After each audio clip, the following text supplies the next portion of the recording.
How to see drafts on Instagram. Have you ever created a post on Instagram but weren't ready to post it yet? Well, today I'm going to show you how to see and access your drafts, so let's get right into it. First things first, open your Instagram app and make sure you're logged into your account.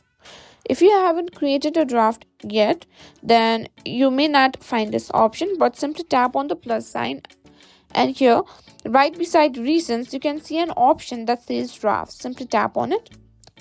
From here, you can find all the drafts or all the videos and photos that you have put it in your draft section. Now, to create or simply post it, simply tap on it.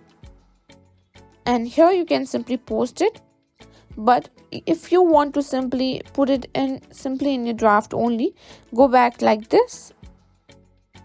Delete Instagram, search still in your drafts.